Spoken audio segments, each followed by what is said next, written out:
Programa Raízes da Espanha em Sorocaba. Um oferecimento Automec, o maior grupo Chevrolet do interior paulista.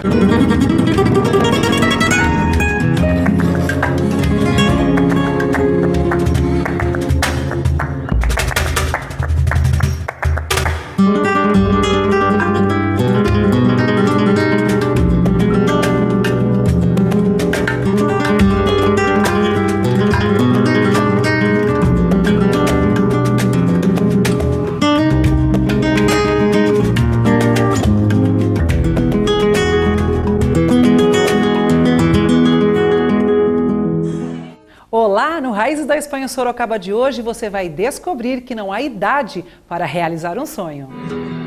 Sempre é tempo de aprender. Um exemplo é Dona Maria Helena Rodrigues, que foi para a Espanha, mais precisamente Barcelona, fazer um intercâmbio para aprimorar o seu espanhol. Dona Maria Helena, aos 77 anos, uma viagem dessa para aprender um pouco mais do espanhol é sonho e aventura ao mesmo tempo? Ao mesmo tempo. Sonho desde a adolescência, na época da faculdade, só que o destino era outro e houve uma mudança de rumo por causa das condições de vida, né? Mas agora chegou a minha hora. E eu aproveitei muito bem o curso de um mês, né? 80 horas, eram 4 horas por dia. As classes tinham 10 alunos no máximo e representando a maior parte dos países, né? De brasileira nós éramos 2 numa semana, outras 2 em outra semana. Havia colegas da Rússia, do Japão, da Itália, da Polônia, da Alemanha, da Inglaterra e até da Coreia. Como todo intercâmbio, as pessoas se hospedam geralmente em casa de famílias. Como é que a senhora foi recebida? Qual foi a surpresa? Tive muita sorte com a minha hospedeira, porque era uma senhora muito alegre, muito hospitaleira, muito participativa, fez vários passeios comigo e recebia muito bem os alunos. Os que eram menores de idade ela acompanhava até o ponto do ônibus, do metrô, e a gente acabou se tornando amigas. Possivelmente ela virá para o Brasil. Nossa, que maravilha! A senhora é professora universitária aposentada, sempre muito ligada à cultura. Nesse intercâmbio estavam inclusos os passeios. E a Espanha é pura cultura. O que a senhora viu de interessante durante a sua estada na Espanha? Me senti tão bem, parece que eu estava voltando para casa por causa dos meus antecedentes espanhóis. E a própria escola organizava vários passeios no final de semana. No primeiro final de semana a gente fez o sightseeing, que é conhecer a cidade toda naquele ônibus duplo, né? Se tem uma visão muito abrangente, né, da cidade e pode-se parar em qualquer ponto e retomar com o próximo ônibus. No final de semana a gente foi até Monte Serrat, que é um passeio histórico, né? Conhecer o mosteiro, a basílica. Existe até um hotel para receber os peregrinos, os turistas, com todo o acompanhamento que cada local de turismo tem, né? E outros passeios interessantes foram para a montanha, que é denominada Tibidabo e fica no extremo oposto de Montjuïc. Montjuïc é a montanha dos judeus e atualmente transformada em centro cultural, né, com a Fundação Miró e exposições, jardim botânico. E o Tibidabo é uma igreja dedicada ao coração de Jesus. Tem como ponto principal a escadaria no topo, né, da igreja, de onde se enxerga toda Barcelona e ao fundo o mar Mediterrâneo. Então é uma visão que os livros dizem que é de dar assim uma alegria muito grande, né, porque é muito bonita a visão. Além disso, a gente visitou o bairro Gótico, que é o bairro antigo da cidade, chamado de Casco Viejo, e onde está a Catedral Medieval, a Generalitat, que é o ayuntamento, e as tendas que são localizadas nas construções antigas, antigos palácios, antigas residências, com lojas e restaurantes. Dona Maria Helena, quando nós conversávamos anteriormente, a senhora comentou comigo que há um local lá em Barcelona que representa todas as localidades da Espanha. Que local é esse? É o Poble Espanhol. Foi construído em 1929 para a exposição internacional. E cada região da Espanha construiu uma arquitetura típica e essas construções agora são aproveitadas para o turismo, com tendas, cada uma delas especializada num tipo, né, de comércio, de venda, e algumas são restaurantes também típicos. Então é uma forma de você conhecer, mesmo sem viajar, você conhece Andaluzia, Almeria, Galícia, Extremadura, Valência, né, todas as regiões da Espanha, um passeio muito bonito. E a senhora teve a oportunidade também de estar na Festa da Hispanidade, que nós também fizemos aqui a nossa Festa da Hispanidade, mas Dona Maria Helena teve assim essa felicidade de ver ao vivo e a cores. E participar. O que a senhora aprendeu lá nesse 12 de outubro? Muito comemorado, né, em toda a Espanha, e Barcelona, como é uma cidade grande, cada bairro já começou a comemoração no início de outubro. Eu participei das comemorações do bairro junto com a minha hospedeira. A gente, no domingo de manhã, foi ver o Castellers, que é a construção de pisos.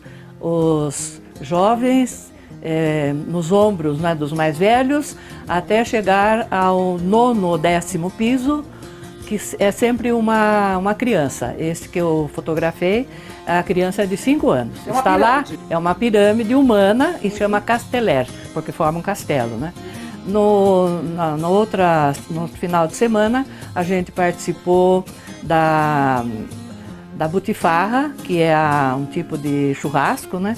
Com as pessoas da região reunidas na pracinha do bairro.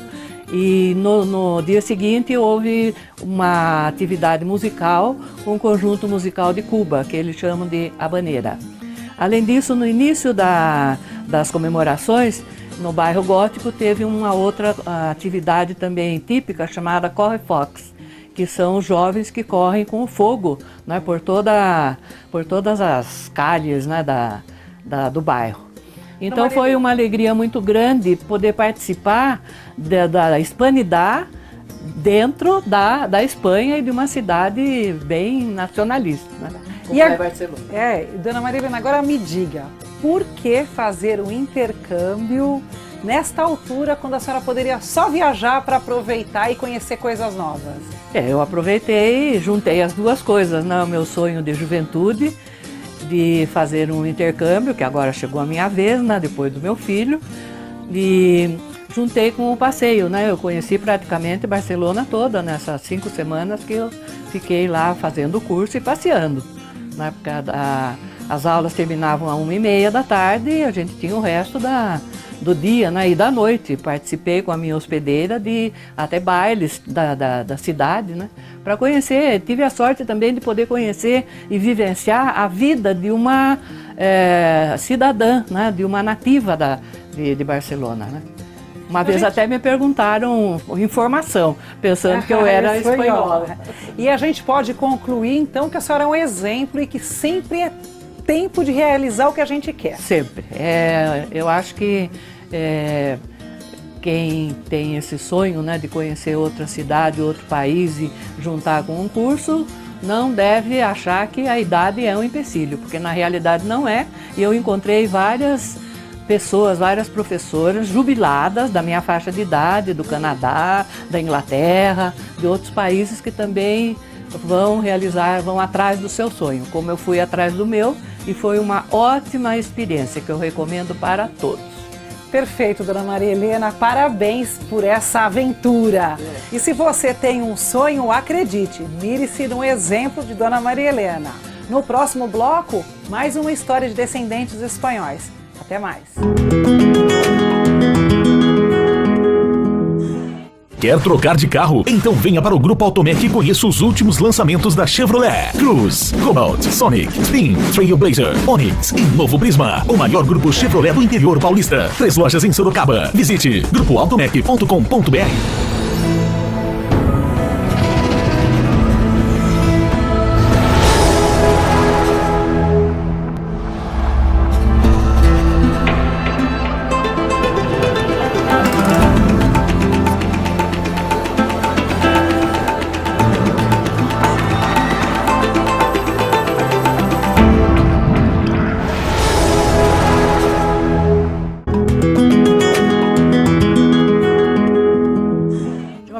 cidade da capital da Espanha para o Brasil. Esta é a história da família do senhor Ezequiel Sola Bernard. Senhor Ezequiel, quando começa a história da sua família lá na Espanha, lá em Madrid? Então, onde eu começo a ter uma lembrança a respeito e conhecimento a respeito, meus avós são naturais de Madrid, onde se formaram, viveram até o casamento. Aí, situações econômicas de guerra no país obrigou-os a se ausentarem do país. Foram orientados pelos pais, porque já tinham 2 filhos, havia a possibilidade dele ser recrutado para a guerra, então foram orientados a saírem do país. Como na época existia, o governo brasileiro subsidiava passagens para quem quisesse vir ao Brasil, então se tornou mais fácil para eles saírem. Eles tinham a possibilidade de ir para a Argentina, inclusive, mas optaram pelo Brasil por causa do problema econômico, que seria mais fácil para eles. E aí viajou o casal, já casados lá, com 2 filhos, o mais velho com 5 anos já. Encararam 6 meses de viagem em alto mar, vindo até o porto de Santos.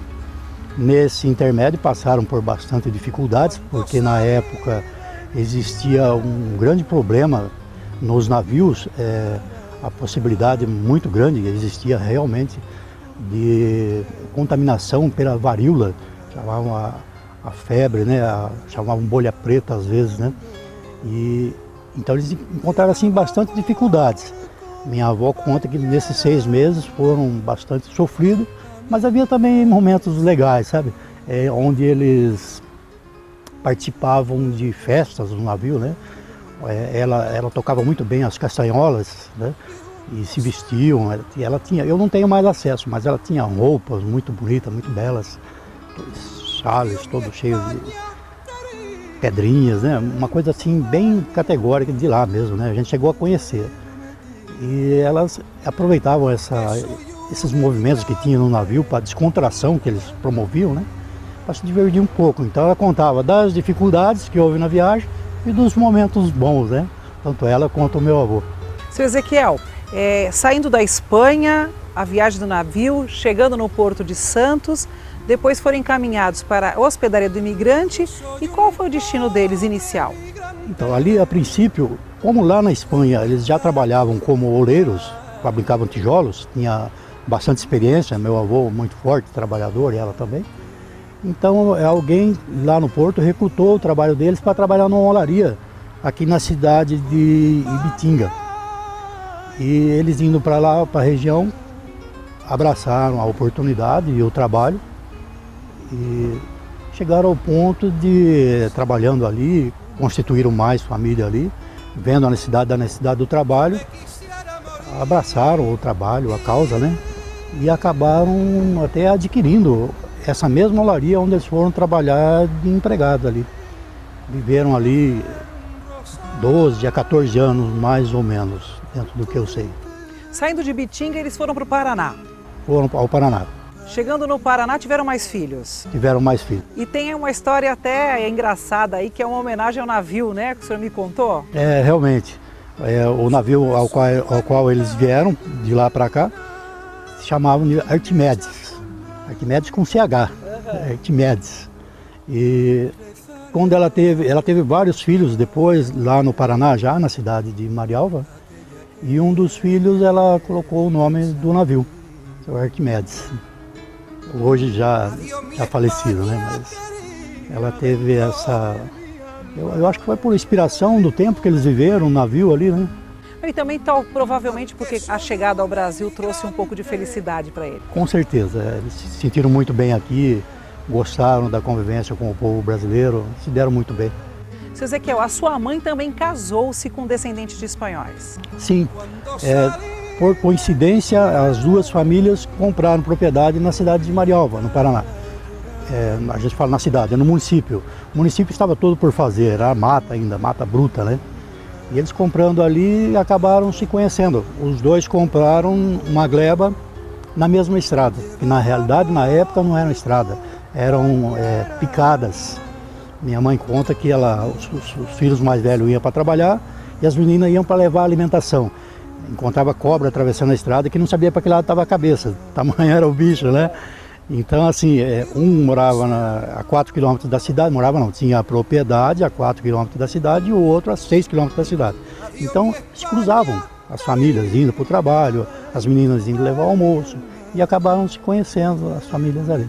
Como muitas famílias de imigrantes espanhóis, tanto do lado paterno como materno, a sua família também trabalhou na lavoura de café. Com certeza, e bastante. Mas antes de chegar ao café, houve uma trajetória longa, derrubar aquela mata, né? Mata virgem. E os filhos foram chegados à condição do espanhol. O espanhol enérgico, né? O patrão chegou para os filhos, né? O pai chegou para os filhos e disse assim: ferramenta na cabeceira e água no rio. Quando o café estiver produzindo, 30% meu, 70% de vosotros. E aí eles foram à luta, derrubaram, só que derrubaram uma quantidade e já começaram a se instalar, fazer casas no sítio. Mas logo a seguir houve um problema. Havia muitos animais na mata, onça, javalis. E então, na mesma água em que eles usavam, a onça vinha beber água. Às vezes minhas tias ou minha mãe iam para lavar a roupa, quando chegava lá encontrava a onça na água, né? Então eles foram obrigados a se afastarem, a levar a residência de volta para a cidade, abrir mais uma boa parte da propriedade, afastando assim os animais, e aí então poder vir, terminar de derrubar e plantar os cafezais. E na época tinha ali 30 alqueires plantados em café, tinha mais de 120 mil pés de café, né? Então, aí foi feito, além dos plantios, foi feito os terrões aos costumes da Espanha, tudo montado em pedra, tijolos, e aquelas tulhas enormes com paredes duplas, com bicas já onde podia colocar a embalagem embaixo, abrir a bica e soltar o café. Um trabalho muito bem feito, muito engenhoso da parte deles para a época, né? Seu Ezequiel, então a gente pode concluir que a chegada deles ao Brasil foi exitosa em relação à vida que eles tinham na Espanha, né? E aí, depois passado um tempo, a família vem para Sorocaba viver na Vila Fiore. E aí, nessas minhas perguntas que eu faço para o senhor me constatou que das tradições que o senhor mais se lembra da família, era um prato que o senhor achava uma delícia que a sua avó fazia. Que prato que é esse? Realmente, eu me deliciava com as migas que ela fazia, né? A gente não chegava à casa dela sem comer miga. Era muito legal. Era sempre uma festa? Era uma festa, maravilhoso. O espanhol é muito legal com a família sempre, né? E assim, o senhor tem algum domínio da língua também? Alguma coisa eu consigo, mas assim, ao modo caipira, seria o espanhol caipira, né? Então hoje vocês conheceram a história do seu Ezequiel e as suas raízes da Espanha em Sorocaba. No próximo bloco, mais uma receita da gastronomia espanhola. Quer trocar de carro? Então venha para o Grupo Automec e conheça os últimos lançamentos da Chevrolet. Cruze, Cobalt, Sonic, Spin, Trailblazer, Onix e novo Prisma. O maior grupo Chevrolet do interior paulista. 3 lojas em Sorocaba. Visite grupoautomec.com.br.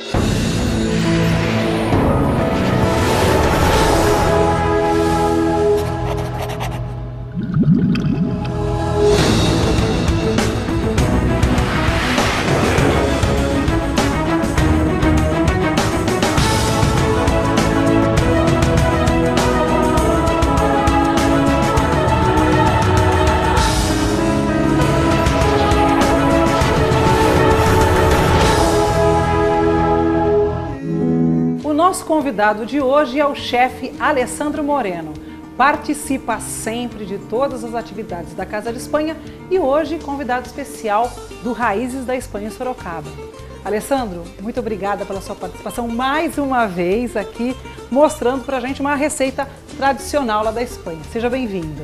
Obrigado, é sempre um prazer estar aqui.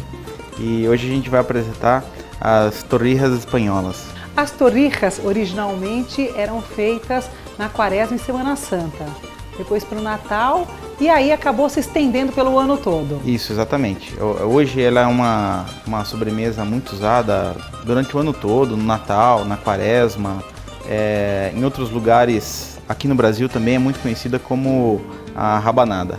Será que o fato, por exemplo, na Espanha, de que o consumo é muito grande de pão e às vezes tem sobras de pão, porque não é feito com pão fresco não, né? Não.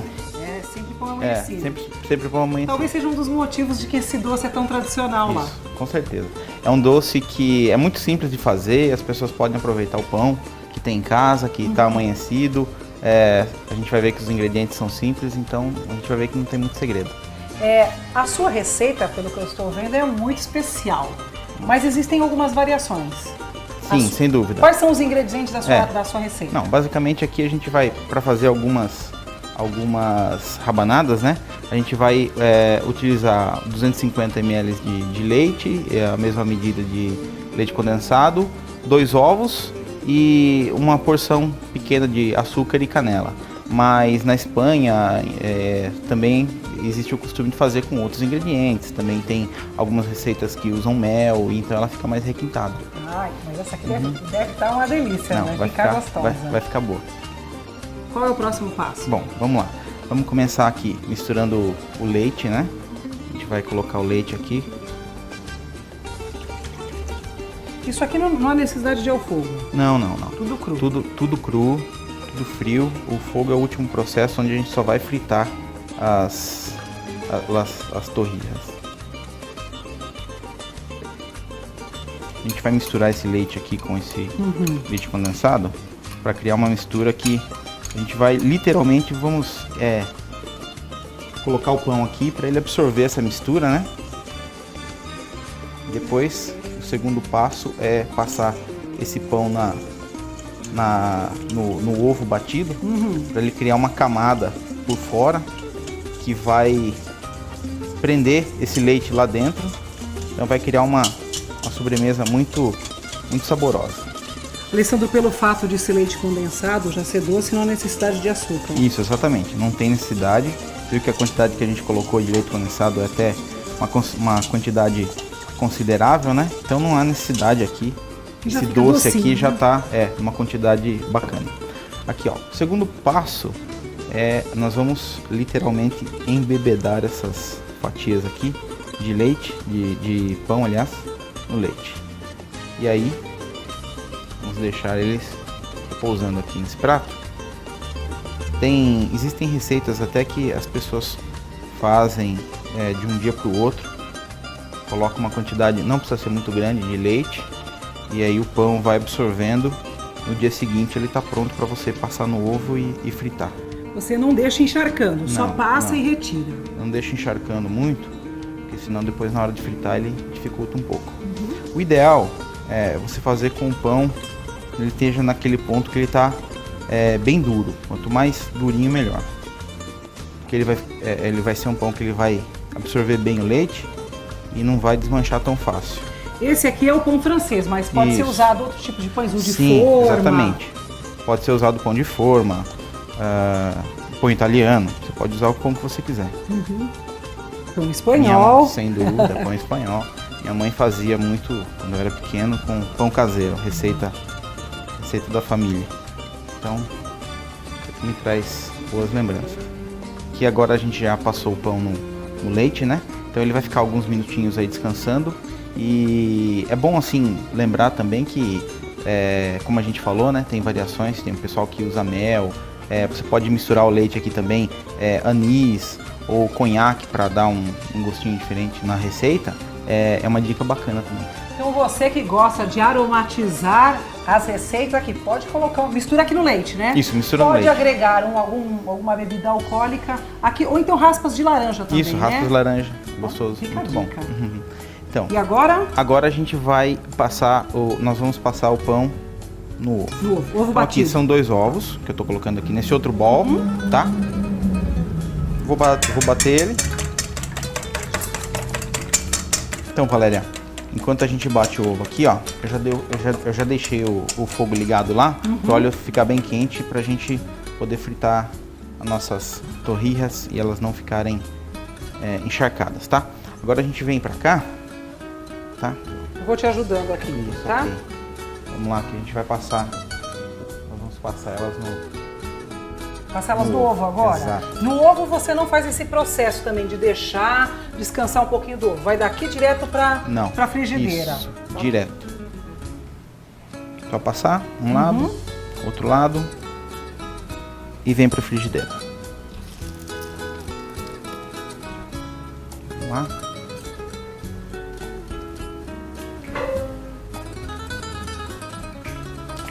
Aí você deixa ficar douradinho de um lado, douradinho Isso. do outro e vira. É só virar, deixar ficar douradinho do outro lado. Tá pronto. Aqui. Então, Valéria, vamos lá. Agora a gente fritou aqui, certo? Elas estão prontas. Vai A dar gente só vai, continuidade. isso, a gente só vai finalizar ela aqui no açúcar, tá? E você que quer aprender ou fazer essa receita para sua família, pode encontrar no site da Casa da Espanha ou então na página do programa Raízes da Espanha em Sorocaba. Nossa. Agora você vai polvilhando. Isso, exatamente. Vai polvilhar no açúcar aqui, com canela, pra quem gosta. É açúcar comum? Açúcar comum, açúcar refinado.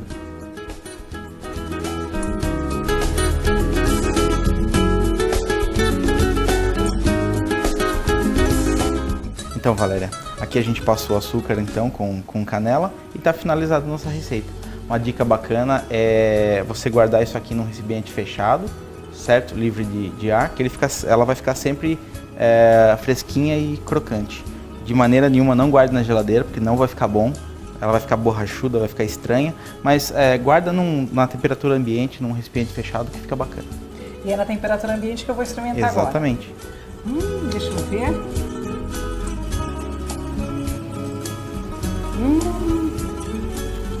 Saboroso. Tá bom? Tem sabor de infância. Uma delícia. É isso aí. Alessandro, obrigada. Quero agradecer mais uma vez. Obrigada, Alessandro, por essa receita simples e deliciosa que nos remete à reunião de família. Seja bem-vindo, retorne quando você quiser ao programa Raízes da Espanha em Sorocaba. E com essa delícia de receita eu me despeço de você e fica aqui o convite para que a gente se encontre novamente no próximo programa. Até lá!